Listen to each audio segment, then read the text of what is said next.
ओम शांति। 27 जनवरी 2026 के ईश्वरीय महावाक्य। पहले सुनते हैं मुरली के मुख्य पॉइंट्स। बाबा ने कहा, ध्यान और योग ये दोनों बिल्कुल अलग हैं। ध्यान में जाने वालों पर माया बहुत वार करती है, इसलिए ध्यान की कभी इच्छा नहीं रखनी चाहिए। बाप तुम्हारी सब कामनाएं बिगर मांगे ही पूरी कर देते हैं, परंतु पहले बाप की आज्ञा पर चलना पड़े। फिर बाबा ने कहा, याद भी कायदे अनुसार होनी चाहिए। कायदे के विरुद्ध कोई भी काम किया तो माया एकदम गिरा देगी। अगर बाप की आज्ञा का उल्लंघन कर उल्टा रास्ता लिया तो हो सकता है स्वर्ग में जाने के बदले नरक में गिर जाएं। पद्मा पद्म भाग्यशाली बनने वाले बच्चे भी माया से हार खाए देवाला मार सकते हैं। और लास्ट में बाबा ने कहा, बच्चे तुम्हारी बुद्धि में हमेशा रहना चाहिए कि जैसे कर्म मैं करूँगा मुझे देख और भी ऐसा ही करेंगे। मैं मुरली नहीं पढ़ूँगा तो और भी नहीं पढ़ेंगे, फिर तो मैं निमित्त बन जाऊँगा औरों को गिराने के। तो अपने ऊपर बहुत अटेंशन देना है। और अब सुनते हैं महावाक्यों को विस्तार से। मुरली का सार। मीठे बच्चे, कदम कदम श्रीमत पर चलो, नहीं तो माया देवाला निकाल देगी। यह आंखें बहुत धोखा देती हैं, इनकी बहुत बहुत संभाल करो। प्रश्न, किन बच्चों से माया बहुत विकर्म कराती है? यज्ञ में विघ्न रूप कौन है? उत्तर, जिन्हें अपना अहंकार रहता है उनसे माया बहुत विकर्म कराती है। ऐसे मिथ्या अहंकार वाले मुरली भी नहीं पढ़ते। ऐसी गफलत करने से माया थप्पड़ लगाए वर्थ नोटे पैनी बना देती है। यज्ञ में विघ्न रूप वो हैं जिनकी बुद्धि में झरमुई झगमुई पर चिंतन की बातें रहती हैं। यह बहुत खराब आदत है। ओम शांति। रूहानी बच्चों को बाप ने समझाया हुआ है। यहाँ तुम बच्चों को इस ख्याल से जरूर बैठना होता है, यह बाप भी है, टीचर भी है, सुप्रीम गुरु भी है। और यह भी महसूस करते हो कि बाप को याद करते करते पवित्र बन जाकर पवित्र धाम में पहुँचेंगे। बाप ने समझाया है, पवित्र धाम से ही तुम नीचे उतरे हो। पहले तुम सतो प्रधान थे, फिर सतो रजो तमो में आए। अभी तुम समझते हो हम नीचे गिरे हुए हैं। भले तुम संगम युग पर हो, परंतु ज्ञान से तुम यह जानते हो हमने किनारा कर लिया है। फिर अगर हम शिव बाबा की याद में रहते हैं तो शिवालय दूर नहीं। शिव बाबा को याद ही नहीं करते तो शिवालय बहुत दूर है। सजाएं खानी पड़ती है ना, तो बहुत दूर हो जाता है। तो बाप बच्चों को कोई जासी तकलीफ नहीं देते हैं। एक तो बार बार कहते हैं मनसा वाचा कर्मणा पवित्र बनना है। यह आंखें भी बड़ा धोखा देती है, बहुत संभाल कर चलना होता है। बाबा ने समझाया है, ध्यान और योग बिल्कुल अलग है। योग अर्थात याद। आंखें खुली होते याद कर सकते हो। ध्यान को योग नहीं कहा जाता। ध्यान में जाते हैं तो उनको न ज्ञान न योग कहा जाता। ध्यान में जाने वालों पर माया भी बहुत वार करती है, इसलिए इसमें बहुत खबरदार रहना होता है। बाप की कायदे अनुसार याद चाहिए। कायदे के विरुद्ध कोई काम किया तो एकदम माया गिरा देगी। ध्यान की तो कभी इच्छा भी नहीं रखनी है। इच्छा मात्रम अविद्या। तुम्हें कोई भी इच्छा नहीं रखनी है। बाप तुम्हारी सब कामनाएं बिगर मांगे पूरी कर देते हैं, अगर बाप की आज्ञा पर चलते हो तो।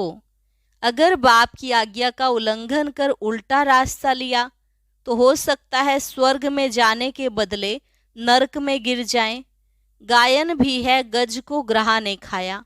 बहुतों को ज्ञान देने वाले, भोग लगाने वाले आज हैं नहीं, क्योंकि कायदे का उल्लंघन करते हैं तो पूरे मायावी बन जाते हैं। डीटी बनते बनते डेविल बन जाते हैं। इसलिए इस मार्ग में खबरदारी बहुत चाहिए, अपने ऊपर कंट्रोल रखना होता है। बाप तो बच्चों को सावधान करते हैं, श्रीमत का उल्लंघन नहीं करना है। आसुरी मत पर चलने से ही तुम्हारी उतरती कला हुई है। कहाँ से एकदम कहाँ पहुँच गए हैं, एकदम नीचे पहुँच गए हैं। अब भी श्रीमत पर ना चले, बेपरवाह बने तो पदभ्रष्ट बन जाएंगे। बाबा ने कल भी समझाया, जो कुछ श्रीमत के आधार बिगर करते हैं तो बहुत डिसर्विस करते हैं। बिगर श्रीमत करेंगे तो गिरते ही जाएंगे। बाबा ने शुरू से माताओं को निमित्त रखा है, क्योंकि कलश भी माताओं को मिलता है। वंदे मातरम गाया हुआ है। बाबा ने भी माताओं की एक कमेटी बनाई, उन्हों के हवाले सब कुछ कर दिया। बच्चियां ट्रस्ट वर्दी, विश्वास पात्र होती हैं। पुरुष अक्सर करके देवाला मारते हैं, तो बाप भी कलश माताओं पर रखते हैं। इस ज्ञान मार्ग में माताएं भी देवाला मार सकती हैं। पद्मा पद्म भाग्यशाली जो बनने वाले हैं, वह भी माया से हार खाए देवाला मार सकते हैं। इसमें स्त्री पुरुष दोनों देवाला मार सकते हैं, उसमें सिर्फ पुरुष देवाला मारते हैं। यहाँ तो देखो कितने हार खाकर चले गए, गोया देवाला मार दिया ना। बाप बैठ समझाते हैं, भारतवासियों ने पूरा देवाला मारा है। माया कितनी जबरदस्त है, समझ नहीं सकते हैं हम क्या थे, कहाँ से एकदम नीचे आकर गिरे हैं। यहाँ भी ऊंच चढ़ते चढ़ते फिर श्रीमत को भूल अपनी मत पर चलते हैं तो देवाला मार देते। फिर बताओ उनका क्या हाल होगा। वह तो देवाला मारते हैं, फिर 5-7 वर्ष बाद खड़े हो जाते हैं। यह तो 84 जन्मों के लिए देवाला मार देते हैं, फिर ऊंच पद पा न सके, देवाला मारते ही रहते हैं। कितने महारथी बहुतों को उठाते थे, आज हैं नहीं, देवाले में हैं। यहाँ ऊंच पद तो बहुत हैं, परंतु फिर खबरदार नहीं रहेंगे तो ऊपर से एकदम नीचे गिर पड़ेंगे। माया हप कर लेती है। बच्चों को बहुत खबरदार होना है। अपनी मत पर कमेटियां आदि बनाना, उसमें कुछ रखा नहीं है। बाप से बुद्धि योग रखो, जिससे ही सतो प्रधान बनना है। बाप का बनकर और फिर बाप से योग नहीं लगाते, श्रीमत का उल्लंघन करते हैं तो एकदम गिर पड़ते हैं। कनेक्शन ही टूट पड़ता है, लिंक टूट पड़ता है। लिंक टूट जाए तो चेक करना चाहिए कि माया हमको इतना क्यों तंग करती है। कोशिश कर बाप के साथ लिंक जोड़नी चाहिए, नहीं तो बैटरी चार्ज कैसे होगी। विकर्म करने से बैटरी डिस्चार्ज हो जाती है। ऊंच चढ़ते चढ़ते फिर गिर पड़ते हैं। जानते हो ऐसे कई हैं। शुरू में कितने ढेर आकर बाबा के बने, भट्टी में आए, फिर आज कहाँ हैं, गिर पड़े, क्योंकि पुरानी दुनिया याद आई। अभी बाप कहते हैं, हम तुमको बेहद का वैराग्य दिला रहा हूँ। इस पुरानी पतित दुनिया से दिल नहीं लगानी है, दिल लगाओ स्वर्ग से। मेहनत है, अगर यह लक्ष्मी नारायण बनना चाहते हो तो मेहनत करनी पड़े। बुद्धि योग एक बाप के साथ होना चाहिए। पुरानी दुनिया से वैराग्य। अच्छा, पुरानी दुनिया को भूल जाएं, यह तो ठीक है, भला याद किसको करें? शांति धाम सुख धाम को। जितना हो सके उठते बैठते चलते फिरते बाप को याद करो, बेहद सुख के स्वर्ग को याद करो। यह तो बिल्कुल सहज है। अगर इन दोनों आशाओं से उल्टा चलते हैं तो पदभ्रष्ट हो पड़ते हैं। तुम यहाँ आए ही हो नर से नारायण बनने के लिए। सबको कहते हो तमो प्रधान से सतो प्रधान बनना है, क्योंकि रिटर्न जर्नी होती है। वर्ल्ड की हिस्ट्री ज्योग्राफी रिपीट, माना नर्क से स्वर्ग, फिर स्वर्ग से नर्क, यह चक्र फिरता ही रहता है। बाप ने कहा है, यहाँ स्वदर्शन चक्रधारी होकर बैठो, इसी याद में रहो। हमने कितना बारी यह चक्र लगाया है। हम स्वदर्शन चक्रधारी हैं, अभी फिर से देवता बनते हैं। दुनिया में कोई भी इस राज को नहीं जानते हैं। यह ज्ञान देवताओं को तो सुनाना नहीं है, वह तो हैं ही पवित्र।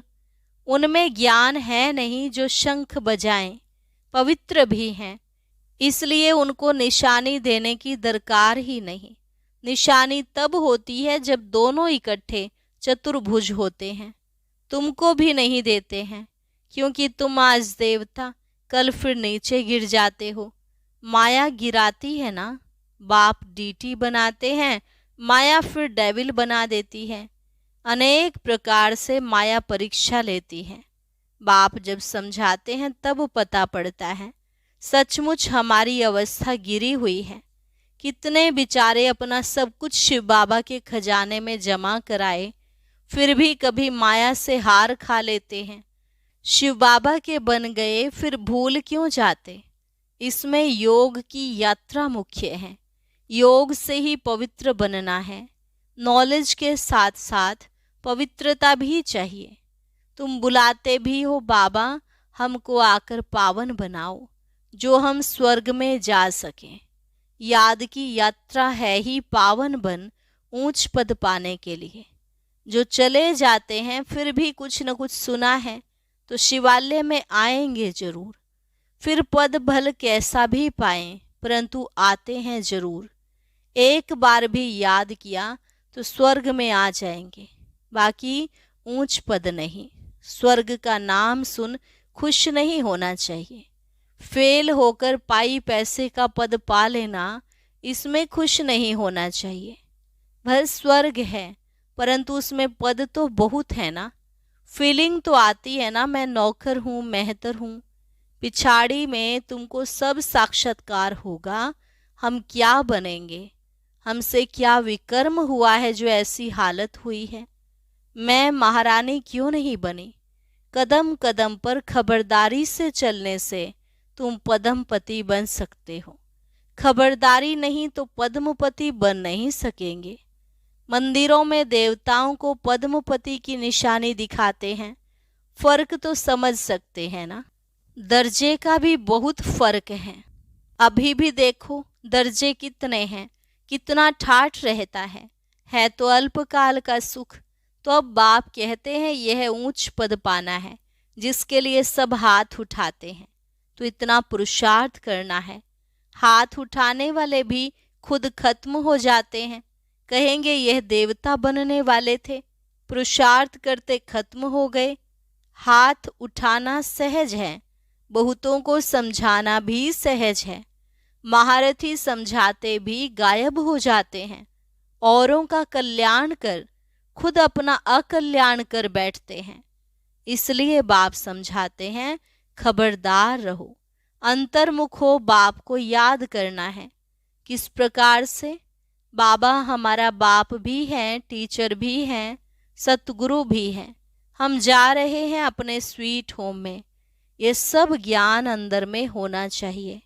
बाप में ज्ञान और योग दोनों हैं, तुम्हारे में भी होना चाहिए। जानते हैं शिव बाबा पढ़ाते हैं तो ज्ञान भी हुआ, याद भी हुई। ज्ञान और योग दोनों इकट्ठा चलता है। ऐसे नहीं योग में बैठे शिव बाबा को याद करते रहे, नॉलेज भूल जाए। बाप योग सिखाते हैं तो नॉलेज भूल जाती है क्या? सारी नॉलेज उनमें रहती है। तुम बच्चों में यह नॉलेज होनी चाहिए, पढ़ना चाहिए।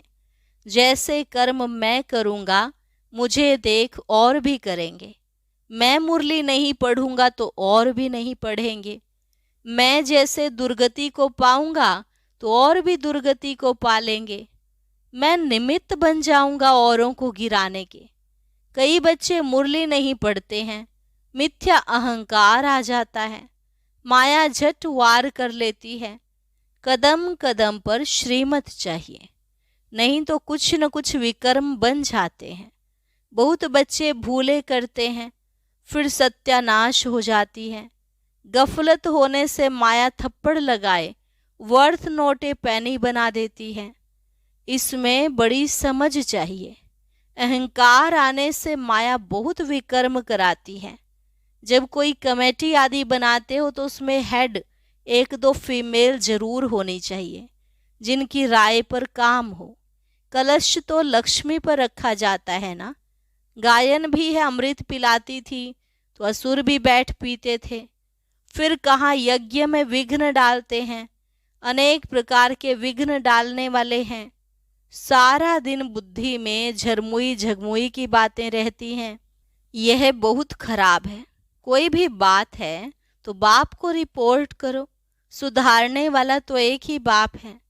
तुम अपने हाथ में लौ नहीं उठाओ, तुम बाप की याद में रहो, सबको बाप का परिचय दो, तब ऐसा बन सकेंगे। माया बहुत कड़ी है, किसको भी नहीं छोड़ती है। सदैव बाप को समाचार लिखना चाहिए, डायरेक्शन लेते रहना चाहिए। यूं तो हर एक डायरेक्शन मिलते ही रहते हैं। बच्चे समझते हैं बाबा ने तो आप ही इस बात पर समझा दिया तो अंतर्यामी है।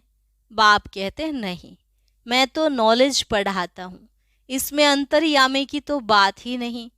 हाँ, यह जानते हैं कि यह सब मेरे बच्चे हैं, हर एक के अंदर की आत्मा मेरे बच्चे हैं। बाकी ऐसे नहीं बाप सब में विराजमान है। मनुष्य उल्टा समझ लेते हैं। बाप कहते मैं जानता हूँ सबके तख्त पर आत्मा विराजमान है। यह तो कितनी सहज बात है, फिर भी भूल कर परमात्मा सर्वव्यापी कह देते।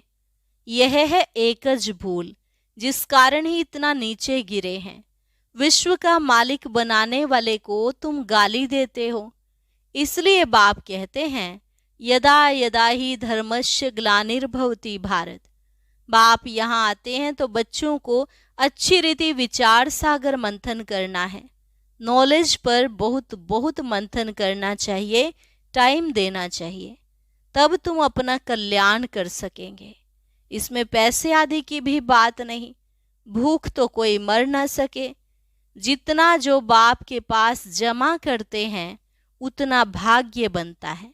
बाप ने समझाया है ज्ञान और भक्ति के बाद है वैराग्य। वैराग्य माना सब कुछ भूल जाना पड़ता है, अपने को डिटैच कर देना चाहिए। शरीर से हम आत्मा अब जा रही हैं। अच्छा, मीठे मीठे सिकिलधे बच्चों प्रति माता पिता बाप दादा का याद प्यार और गुड मॉर्निंग। रूहानी बाप की रूहानी बच्चों को नमस्ते। रूहानी बच्चों की रूहानी बाप दादा को नमस्ते नमस्ते, गुड मॉर्निंग। शुक्रिया बाबा, शुक्रिया। धारणा के लिए मुख्य सार, अपने ऊपर बहुत कंट्रोल रखना है। श्रीमत में कभी बेपरवाह नहीं बनना है। बहुत बहुत खबरदार रहना है, कभी कोई कायदे का उल्लंघन ना हो। दूसरी पॉइंट, अंतर्मुख हो। एक बाप से बुद्धि की लिंक जोड़नी है। इस पतित पुरानी दुनिया से बेहद का वैराग्य रखना है। बुद्धि में रहे जो कर्म मैं करूँगा, मुझे देख सब करेंगे। वरदान, ज्ञान की पॉइंट्स को हर रोज रिवाइज कर समाधान स्वरूप बनने वाले बेगमपुर के बादशाह भव। ज्ञान की पॉइंट्स को हर रोज रिवाइज कर समाधान स्वरूप बनने वाले बेगमपुर के बादशाह भव। ज्ञान की पॉइंट्स जो डायरियों में अथवा बुद्धि में रहती हैं, उन्हें हर रोज रिवाइज करो और उन्हें अनुभव में लाओ, तो किसी भी प्रकार की समस्या का सहज ही समाधान कर सकेंगे। कभी भी व्यर्थ संकल्पों के हैमर से समस्या के पत्थर को तोड़ने में समय नहीं गवाओ। ड्रामा शब्द की स्मृति से हाई जंप दे आगे बढ़ो, फिर ये पुराने संस्कार आपके दास बन जाएंगे। लेकिन पहले बादशाह बनो, तख्त नशीन बनो। स्लोगन, हर एक को सम्मान देना ही सम्मान प्राप्त करना है। हर एक को सम्मान देना ही सम्मान प्राप्त करना है। अव्यक्त इशारे, इस अव्यक्ति मास में बंधन मुक्त रह जीवन मुक्त स्थिति का अनुभव करो। जीवन बंद के साथ ही जीवन मुक्त का अनुभव होता है। वहाँ तो जीवन बंद की बात ही नहीं, वहाँ तो सिर्फ उसी प्रारब्ध में होंगे। मुक्ति धाम की मुक्ति का अनुभव जो अभी कर सकते हो वह वहां नहीं कर सकेंगे। इसलिए संगम युग पर मुक्ति, जीवन मुक्ति का अनुभव करो। वर्षे के अधिकारी तो बने हो, अब उसे जीवन में धारण कर पूरा लाभ उठाओ। और अभी सुनते हैं आज का अव्यक्त ज्ञान मोती।